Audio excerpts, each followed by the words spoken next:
Добре дојдовте во новото издание на музичко-едукативниот проект насловен како Зооазбука. Овој проект има за цел да ги едуцира децата за животните во Скопската зоолошка градина, кои што се овде донесени од различни континенти, за нивните навики, за нивните живеалишта и секако да се едуцираат за културата на однесување во зоолошката градина. Овој едукативен проект не би бил тоа што е ако не е тука присутен музичкиот продуцент Александар Мутевски и воедно уметнички директор на целиот проект, кој што со своите соработници направи 5 нови композиции за животните од Скопската зоолошка градина. Секако, ова издание, како и претходното, има една голема можност да се користи и како нагледно средство во училиштата, особено во наставата по музичко образование, каде што децата ќе ги изучуваат најпевливите рефрени токму наменети за животните во Скопската зоолошка градина.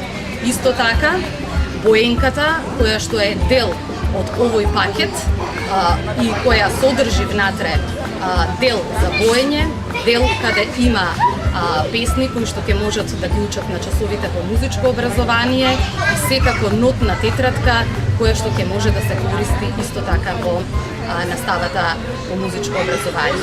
Една голема благодарност до град Скопје, кој што ја препозна идејата за овој проект и ни ја даде довербата на Детскиот културен центар Карпош да го реализира овој проект. Се наоѓаме во живеалиштето на нашите 15 млади фламинга и веројатно најчесто прашање кога ќе дојдат посетителите во зоолошката е зошто не се розови, зошто се бели? Бели се заради тоа што се уште го имаат оној синдром на грдото пајче, се уште се малите пајчиња кои што треба да пораснат, сите се родени и имаат само пред една година и ќе треба време за да добијат онаа розева боја, која што впрочем ја добиваат најмногу од нивната храна. Сонцето секако си бие, но нивната храна е ракчиња, планктони, алги, еден микс кој што ние го добиваме во една готова храна кој што во моментов тие си ја јадат. Она што е интересно е родителите 20 се грижат за своето бебе и мајката произведува прилично уникатно за птиците еден вид на млеко кое како каша со кое што го храни своето младенче, од кое што пак и тоа ја добива онаа бело-розеникава боја. Она што е друго интересно за фламингата е тоа што живеат прилично долго, некаде 50 години, а овде во Скопската зоолошка градина направивме една права голема лагуна, богата со многу екзотични растенија, кои што на нашите посетители им даваат едно чувство како да се некаде на Кариби. Посадивме доста банани и други екзотични растенија, направивме едно големо езерце во кое што тие уживаат и да се бањат, но и да гнурат во него и едно право екзотично место точно во срцето на зоолошката градина. А Детскиот културен центар Карпош ни направи песничка токму за ни, во една латино верзија ќе не однесе точно како да сме некаде на Карибите.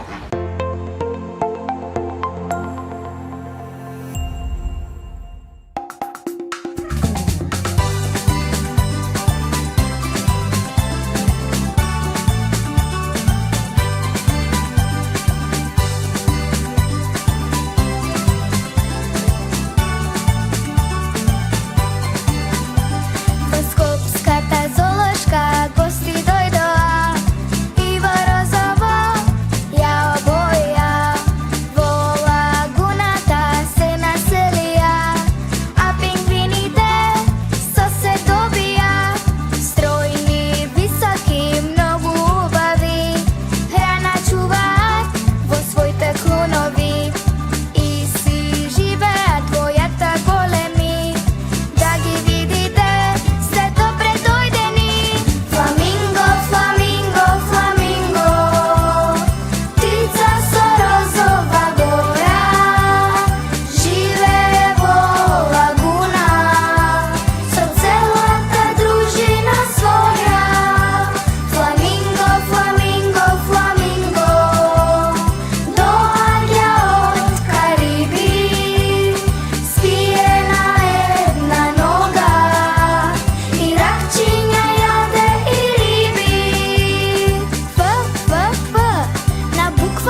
Рече се нема ден, а да не поминеме на зебра, на пешачки премии.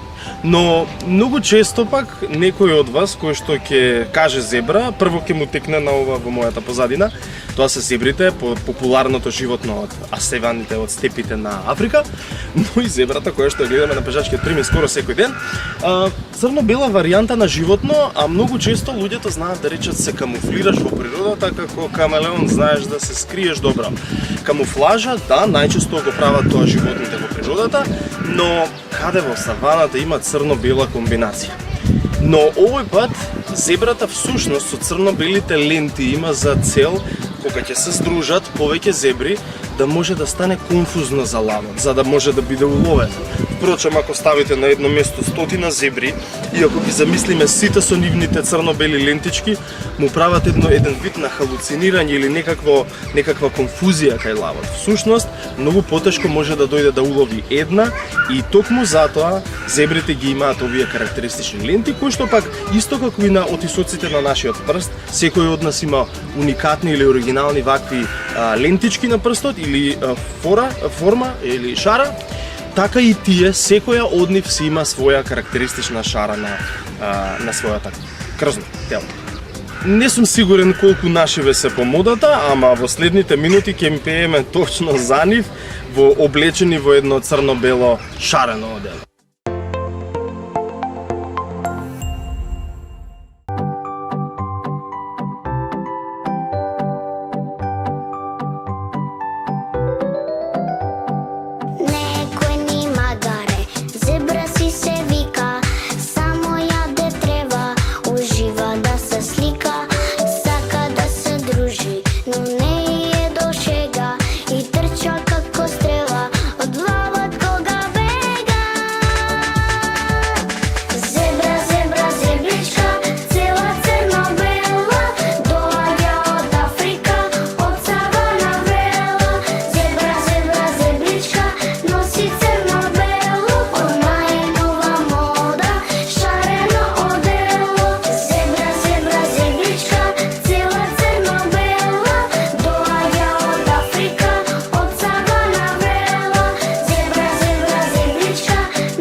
И последната буква секако резервирана за Ш. Шимпанзо. Шимпанзо е видот на нашиот коко. Коко кој е наш заради тоа што е роден во Скопската зоолошка градина пред повеќе од 20 години. 10 години ги помина во Холандија заедно со неговата дружина. Тука се со него Изи и Мими. Веројатно шимпанзата се оние животни кои што сакаме да ги прифатиме како сладки и мили, ама тоа се сепак човеколики мајмуни кои што имаат сериозна моќ и големина и веројатно заради тоа и ги држиме на една ваква поголема дистанца од публиката. Многу често и нив ги поврзуваат со јадењето банани, јадењето на храна од човечки калибар или повеќе храна за луѓе отколку за мајмуни. Мајмуните во природата знаат да прават дури и гнезда за да може да се спијат, но седејќи и живејќи во дрвјата тие јадат повеќе лисја отколку плодови од истите, но многу често луѓето знаат да ги поврзат така. Ние направивме еден многу голем, прилично голем љубав дом за нив, кој што во следната песна ќе го опишеме како диско, заради тоа што многу често знаеме да ги слушнеме довикувајќи се со нивниот прилично јак глас, заради тоа што тој е неопходен да се разберат во џунгла. Но нас тоа повеќе ни наликуваше на едно диско, затоа го ставивме шеф на диско Изи и Коко кој што ќе прави контрола на врата, токму за нив ќе пееме во следната песничка. Шимпанзе.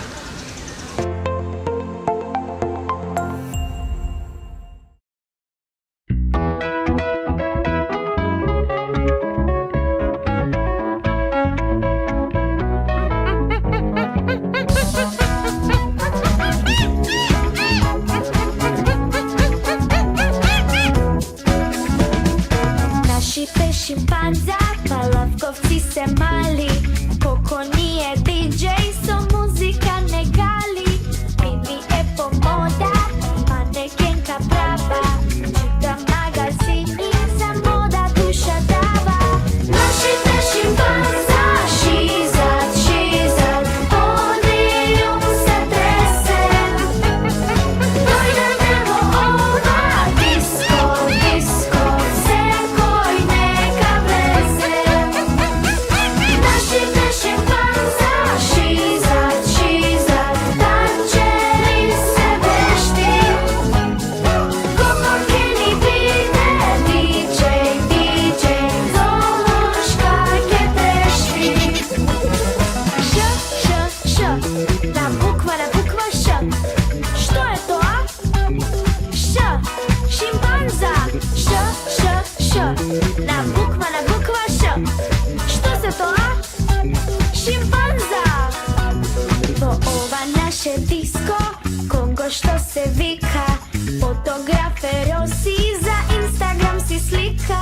Во ова наше диско, на врата стои Изи, сто пред се чека и секогаш е бизи. Нашите шимпанзаши зад подиум се тресе. Дојдете во ова диско, секој нека влезе. Нашите шимпанзаши зад танчери се вешти. Коко ќе ни биде диджеј, золушка ќе трешти.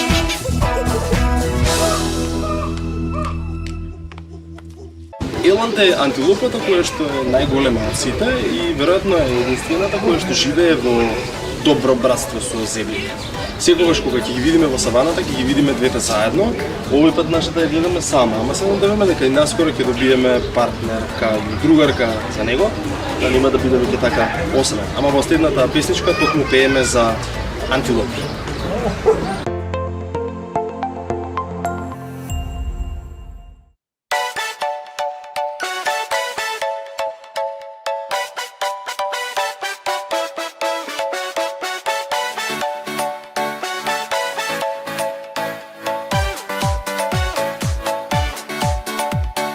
Родена во Африка, живее во Крда, во топлата савана, од сенка не се мрда, се пентари кокоза,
најинтересни факти поврзани со морските лавови, веројатно најчести прашања би биле дали морскиот лав има кожа или можеби крзно на своето тело. И голем дел од посетителите не знаат да одговорат на ова прашање, често одговараат кожа, но тој впрочем има крзно, кој не само што го штити од сонцето, туку го штити и од ниската температура на водата, но и го штити од каснување. Крзното исто како и кучето, како и мачето, како и ред други цицачи, може да ги штити токму од надворешни влијанија, но бидејќи е под вода, тој секогаш е мазен, па заради тоа и така личи. На нашите колеги Драган и Маја, ако им спомнеш фока, веројатно многу се нервираат заради тоа што има голема разлика помеѓу фоката и морскиот лав. Нашиот е морски лав, калифорнијски морски лав. Едниот го видовте, големиот го памтите, тоа е Кан, и помалечкиот кој што ни дојде од Нинберг пред некоја година, се уште е дете, тој е Гете. Гривата е таа која што лавот го прави да биде кралот на животните. Ама чекайте сега, лавот, кралот на животните, има грива, веројатно им личало на круна, па го представиле како така. Лавот и впрочем не е можеби најсилната мачка. Тигарот е многу поголем, многу помоќен, ама ти лавот ја имаше она грива која што всушност нам не личеше повеќе на круна, за да му ја дадеме титулата да биде кралот на животните. Впрочем, таа му служи за во случај на борба со други мачки или можеби други зверови, да може да му биде заштитен вратот. Мачките секогаш кога скокаат да напаѓаат, се паѓаат за вратот за да може да ја убијат својата жртва. Но овој случај лавот ќе биде заштитен, па така што поголема, што погуста, што подебела грива, лавот ќе успее во многу повеќе борби за да остане на титулата да биде кралот на животните. Ама овие нашиве не се стандардни лавови, ние во следните минути ќе пееме токму за Чака, тоа е едно многу интересно бело лавче, се уште е малечко, го кажав така, заради тоа што нема голема грива, му треба уште некоја година за да стане кралот на нашава прерија овде, но во секој случај е еден многу убав пар со нашата бела, тие се бели лавови од Кругер парк од Африка, но нивни комши се уште еден пар лавови на кои што повеќе сме навикнале да бидат златно-жолти. А зошто се таква боја? Заради тоа што идеално ќе се сокријат во една сува трева, каква што е саваната во Африка. Во следните минути ќе пееме токму за Чака и за Гете, но и за Кан, да ја решиме дилемата кој од нив е кралот на животните во зоолошкава градина во Скопје.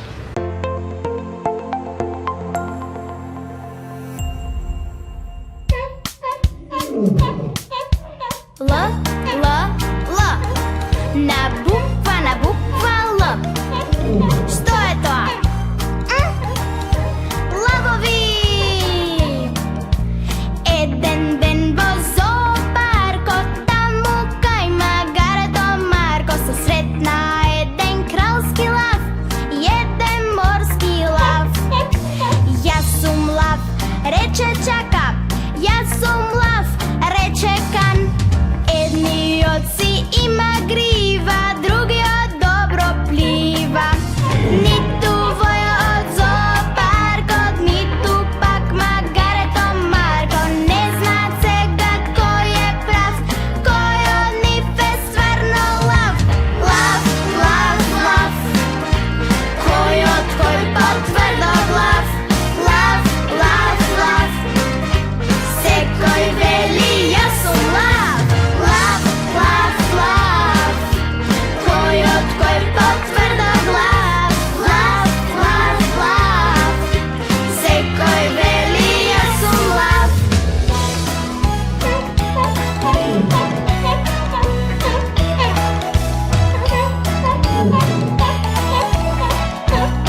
Се гледаме во следното издание од Зоо Азбука 3.